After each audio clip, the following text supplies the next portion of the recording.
오늘은 성탄절입니다. 요즘은 예수님의 이 오심과 복음이 많은 데서 다루어지고 있고 타 종교계에서도 축전의 메시지를 보내고 소위 말해서 종교 간 교류가 활발해지는 시대에 우리가 살고 있습니다. 그러나 이것이 과연 합당한 일인가에 대한 논의는 복음적으로 다뤄지는 것이 아니라 그냥 그 사람들의 입장에서 사람들이 이해할 만한 수준에서 다루어지다 보니까 그 의미가 그리스도의 오심의 의미가 굉장히 좀 퇴색되고 있는 것이 아닌가. 사람들은 자신이 이해할 수 있는 수준으로 이 성탄의 의미를 평가절하하려고 합니다. 그리고 오늘은 미국에서도 메리 크리스마스가 아니라 해피 할리데이라는 명칭으로 그냥 휴일을 행복하게 보내자라는 정도의 의미로 서로 이야기하고, 어차피 태양절을 크리스마스로 그냥 택해서 사용하는 것이니만큼 굳이 사실도 아닌 정확한 그날도 아닌 것인데 그걸 굳이 이렇게 의미만 되새기면 되지 축하할 필요가 있겠는가라는 그 정도의 의미로 다루어지고 있습니다. 하지만 중요한 것은 복의 과정에서 전체적으로 복음이 선포되는 과정에서 또 로마가 국교화되고 그리스도의 나심을 어떤 국교이기 때문에 선언한 한 날로 정해서 태양절을 크리스마스로 선택해서 한 것은 역사적 사실이지만, 그러나 그리스도께서 그렇다고 해서 오시지 않은 것은 아니고, 당연히 예수님은 부인할 수 없게 이 땅에 오셨고, 그리고 사람이 받아들일 만한 생각의 수준으로 이 땅에 오신 것이 아니라 말 그대로 이 복음서에서는 성령으로 잉태되어서 이 땅에 오셨다라는 것을 분명히 밝히고 있습니다. 그래서 신앙은 사실 이해의 영역은 아닌데 요즘은 기독교조차도 사람들에게 이해받기 위해서 노력하는 것 같아요. 주일날 설교에서도 제가 말씀드렸지만 신앙이라는 것이 이해를 돕기 위해서 어떤 설명을 할 수는 있지만은 이해와 신앙을, 믿음을 동일시하는 오류를 저질러서는 안 됩니다. 왜냐하면 신앙은 신비이기 때문에. 그리고 신앙은 선물이고 하나님의 편에서 기독교는 하나님께서 이 땅에 오셔서 우리에게 믿음을 주시는 방식으로만 성립이 된다라고 분명히 성경이 밝히고 있기 때문입니다. 그런데 이제 학위를 빌어서 자유주의 신학 쪽에서는 역사적 예수다 뭐다 해가지고 다분히 이 예수님의 오심과 이 모든 사건들을 의미 위주로 연결시켜서 사람이 이해할 만한 어떤 그 관점, 의미 이런 것을 복음을 좀 폄하하려는 경향이 굉장히 강합니다. 하지만 인간을 이해시키기 위해서 하나님이 낮고 낮은 모습으로 말씀이 요한복음은 육신이 되고 우리 가운데 가셨다 했죠. 어떤 제일 낮고 낮은 인간을 이해시키기가 낮은 단계로 오셨지만은 그게 인간의 이해를 바란다라는 뜻으로 오해를 해서는 안 됩니다. 전도를 우리가 할 때 그 영혼을 사랑해서 그 사람에게 맞추고 모든 것을 맞추어 주는 것은 맞지만, 그렇게 맞추어 주려고 애쓰지만 그게 그 사람에게 제발 좀 교회에 나와주세요, 믿어주세요 라는 관점에서 행하는 것은 아니라는 말과 동일시 되는 것입니다. 그냥 가장 낮고 낮은 모습으로 인간의 말로 이해할 수 있게끔 그냥 설명했지만, 받고 안 받고는 하나님의 성령이 그 사람에게 부어지느냐 부어지지 않느냐에 의해서만 결정될 수 있는 것일 뿐, 결코 그 사람의 이해를 바래서 말씀으로 또 성육신 하신 것은 아니라는 사실을 우리는 분명히 기억해야 되겠습니다. 오늘 제가 지금 여러분에게 선포한 이 이야기가 굉장히 중요한 이야기입니다. 예. 그리고 오늘 이 본문에 나오는 이 마리아, 저는 이 설교를 준비하면서 이렇게 한번 그 의문을 품어봤어요. 동정녀 탄생이 그렇게 중요한가? 예. 그리고 동정녀 탄생이 의미하는 것이 그렇게 중요한가? 그 다음에 마리아는 정말 가톨릭에서 말하는 것처럼 공경의 대상이 되는 것이 마땅한가? 이런 의문을 조금 여러분에게 풀어줘야 되겠다는 생각이 들었습니다. 마리아는 사실 천주교에서 이렇게 이야기합니다. 숭배에 대해서 숭배를 하는 것은 아니다. 그냥 공경하는 것이다. 그리고 공경의 대상이다. 왜 공경의 대상이냐? 예수님께서 십자가상에서 제자들에게 여자여 최존칭을 썼죠. 당신의 아들입니다. 제자에게 봐라, 네 어머니다. 이렇게 예수님이 먼저 선포하셨기 때문에 공경을 해야 된다라는 쪽으로 이렇게 이제 예수님이 먼저 시작하셨다는 거예요. 근데 그것은 사실 복음적으로 보면 어폐가 좀 있는 이야기입니다.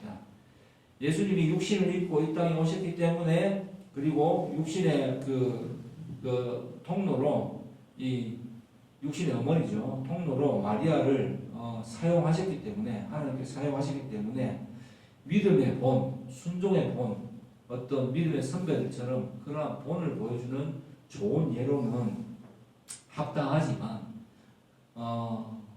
동일한 인간이기 때문에 그리고 또 죄가 없다 이렇게 볼 수는 없습니다. 그러니까 없기 때문에 그 공경의 대상으로 예수님을 하기 때문에 성모다, 거룩한 어머니다, 공경해야 된다라는 대상으로는 볼 수 없다는 것이 성경의 입장입니다. 오직 성경에서는 예수 그리스도만이 길이요 진리요 생명이요 숭배받으실 경배받으실 대상이다라고 언급하고 있기 때문입니다. 그래서 이것을 좀 잘 생각해 봐야 되겠습니다.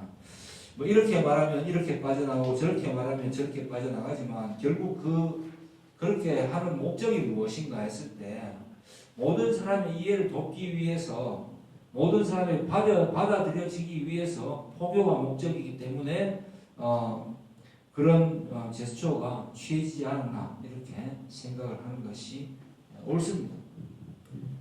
믿어주세요. 믿어주세요. 절에 나와주세요. 뭐 교회 나와주세요. 하나님은 사랑이십니다. 하나님 우리를 이해시키기 위해서 십자가의 의미도 인간과 하나님의 그 단절된 관계를 이어주기 위한 하나의 신의 몸부림이다. 이런 식으로 복음을 선포하는 것은 결코 옳지 않습니다. 뭐 저는 요즘 CBS나 이런 데 보면서 잘잘것 이런 데 보면 뭐 연세대 교수님이나 이런 분들 나와가지고 하나님도 인간에게 섭섭하신 게 있듯이 인간도 하나님께 섭섭한 게 있기 때문에 그래서 그 섭섭함을 서로 이렇게 화해시키기 위해서 그리스도께서 오셨다. 이런 식의 복음을 설명하기를 저는 깜짝 놀랐습니다. 그러면 인간의 전적 타락은 도대체 어디에 있단 말입니까? 복음에 이 성경에 나와 있지만은 사람이 마음으로 하나님을 죄된 상태에서는 주께서 찾아오시기 전에는 상상조차 할 수 없는 것이 죄된 본성적 죄를 가진 인간의 상태다라는 것을 정면으로 부정하고 있기 때문입니다. 자, 다시 본문으로 돌아가서 그렇다면 왜 동정녀 탄생이 그렇게 중요한가라고 했을 때 이 원죄가 유전되지 않는 방식으로 오셔야 되기 때문입니다. 왜? 재물의 완전한 조건을 충족시키기 위해서 예수님은 하나님이시기 때문에 수태고지를 통해서 성령으로 잉태되었다라는 이 사실이 믿음으로만 받아들여질 수 있는 거지. 이걸 누가 보편적 사람들의 그죠? 생각에서 믿을 수가 있겠습니까? 근데 이걸 믿어지게 하기 위해서 이걸 의미적이다. 그냥 이 사건 자체는 이렇게 기독교가 말하는 것은 하나의 신화다. 이렇게 이야기하는 것은 굉장히 스스로를 깎아내리는 짓이고 복음의 무게를 완전히 배제해버리는 거기 때문에 그런 복음이 무슨 필요가 있겠습니까? 우리가 뭐 죄된 인간이 신을 이해할 수 있는 수준이라면 그게 무슨 복음이 되겠습니까? 그래서 동경의 탄생을 택하신 이유는 죄된 육신의 몸을 입고 오실 수가 없기 때문입니다. 그러니까 인간의 남자와 여자의 성관계를 통해서 그렇게 오셨다면은 친히 제물이 되실 수 없기 때문입니다. 그래서 오직 하나님의 거룩하심으로 동정녀 탄생을 선택하신 것입니다. 그래서 죄 없이 탄생하셔야지만 제물의 조건, 이게 제물의 조건이 뭐예요? 스스로에게 약속하신 부분이에요. 레위기에서 그것을 스스로가 충족시키기 위해서 그렇게 성육신하신 것입니다. 동시에 가연설, 그냥 사실 예수님은 존재했는지 안 존재했는지 모른다. 혹은 우리에게 임재하신 예수님의 모습은 실체는 없을 수도 있다. 여러 가지 이단들의 이야기가 있었습니다. 그때도. 근데 참 인간의 모습을 하고 오시고 그렇게 해야지만 고통, 희로애락, 기쁘고 고통스럽고 사랑하고 즐겁고 이 모든 것들을 경험하실 수 있는 우리의 연약함을 체휼하실 수 있는 분이어야 되기 때문입니다. 그래야지 우리의 죄를 담당하실 수 있다라고 하나님께서 스스로에게 언약하셨기 때문에 이렇게 인간의 모습을 하고 오셨던 것입니다. 동시에 예수님께서 그 제물 대신 순수한 그 어떤 그 순결한 모습으로 오셔서 이 땅에서 인간의 모습을 사시고 또 고난을 받으시고 죽으시고 부활하심으로써 예수님께서는 생명의 길을 확증하셨습니다. 생명의 근원 되심을 확증하신 것입니다. 그래서 오늘 본문에 보니까 엘리사벳, 선수 가브리엘 이야기하죠. 엘리사벳도 사실 늙어서 임신할 수 없는 나이인데 임신했지 않느냐 마리아야. 그래서 너의 하나님의 말씀이 능치 못할 일이 있겠느냐. 하나님의 모든 말씀은 37절 능하지 못하심이 없느니라 라고 천사 가브리엘이 선포하고 있는 것입니다. 사랑하는 성도 여러분, 예수님의 오심을 그냥 단순하게 예수께서 오셨지 그 의미는 참 깊지 이렇게 받아들이지 마시기 바랍니다. 날이 갈수록 시간이 흘러갈수록 세월이 또 점점 지나면 지날수록 정말 말씀대로 이 시대의 마지막 때의 믿음을 보겠느냐라고 했습니다. 그 믿음은 어떤 내용이 무엇이겠습니까?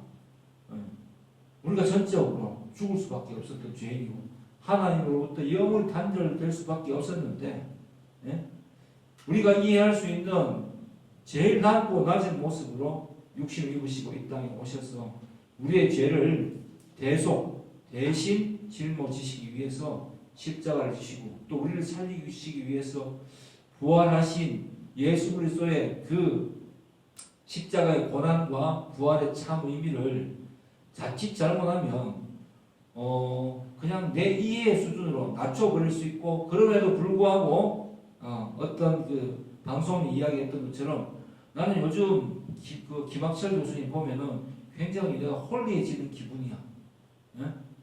이런 성스러워지는 기분이야. 나 제일 마음에 들어. 이런 정도로 신앙이 값싸고 어줍지 않게 내려가 버렸기 때문입니다. 그래서 우리는 바르게 알아야 됩니다. 신앙이라는 것은 무엇인가? 이렇게 표현할 수 있습니다. 이해는 절대로 믿음이 아니라는 것을 여러분 분명히 알아야 돼요. 요약하자면 이렇게 이야기할 수 있겠죠. 사람이 그죠? 따라합니다. 사람이 고개를 끄덕이는데 아직 십자가 앞에 무릎을 꿇지 않은 상태. 이게 이해와 믿음을 보여주는 어떤 명백한 문장이다 라고 챗GPT가 이야기하더라고요. 그래서 제가 챗GPT한테 물어봤어요.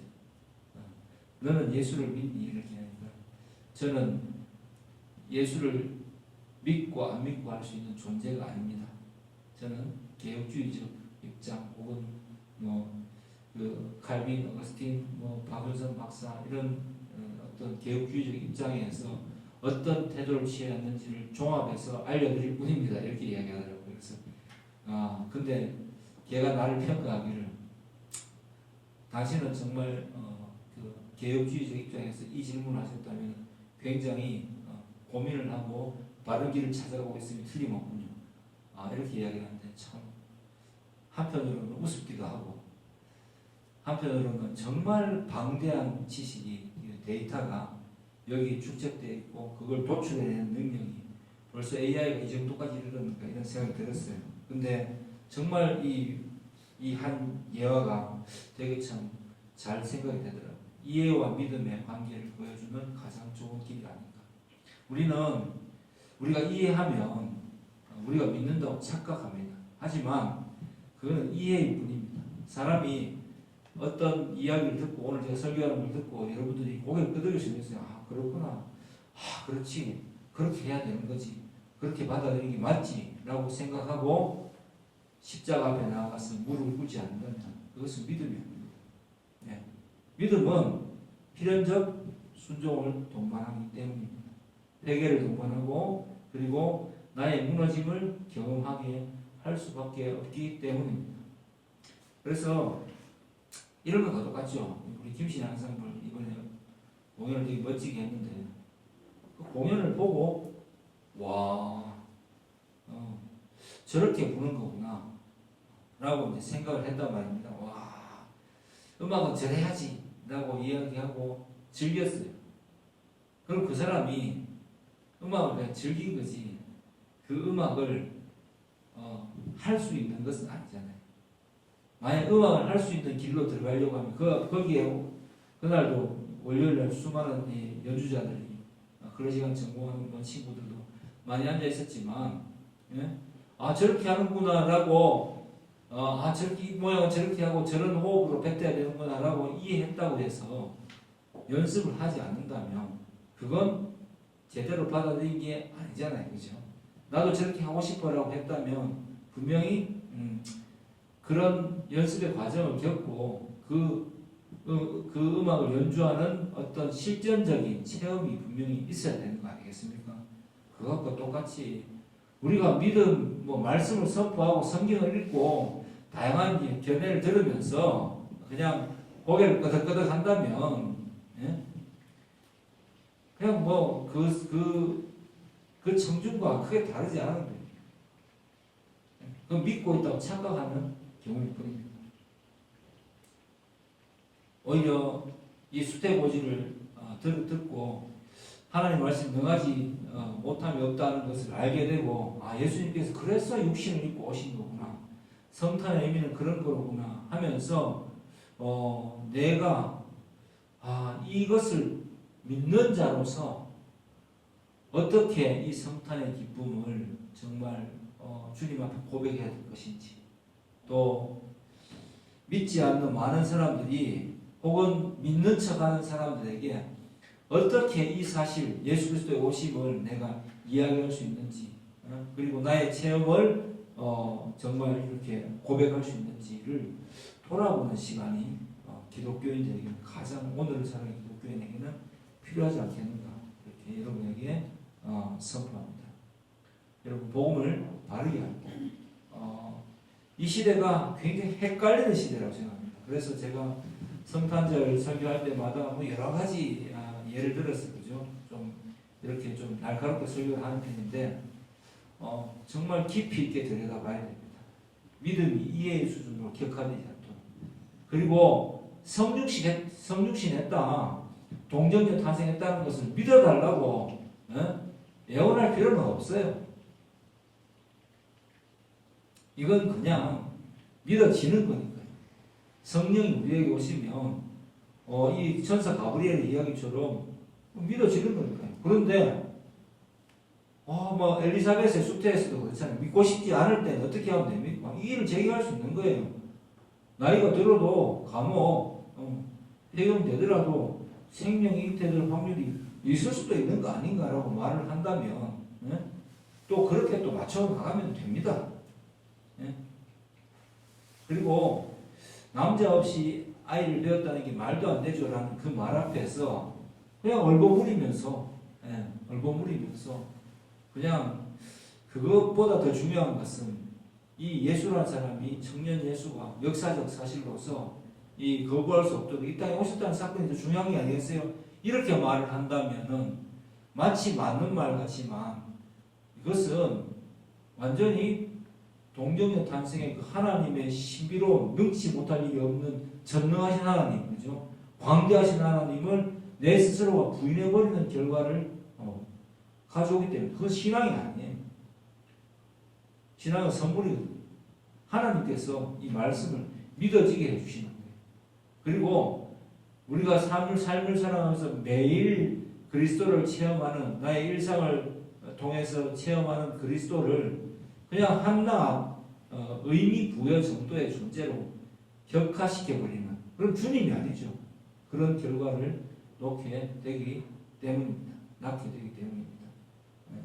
오늘 이 성탄의 아침에 여러분에게 하나님께 주시는 이 확실하고 강력한 이 메시지가 여러분의 마음속에 깊게 남아서 예수 그리스도의 오심이 그냥 단순하게 어떤 사람들에게는 놀잇감 정도나 어떤 사람에게는 그냥 깊은 의미적으로 다가오겠지만 우리에게는 정말 살아있는 하나님의 역사로 다가오면 지금도 살아계셔서 우리를 통치하시고 다스리시는 이 예수님의 손길을 다시 한번 오늘 아침에 고백하면서 그리스도의 오심을 온몸으로 온 마음으로 받아들이고 기뻐하며 성탄의 기쁨을 누리는 저와 여러분들 주의 이름으로 축복합니다.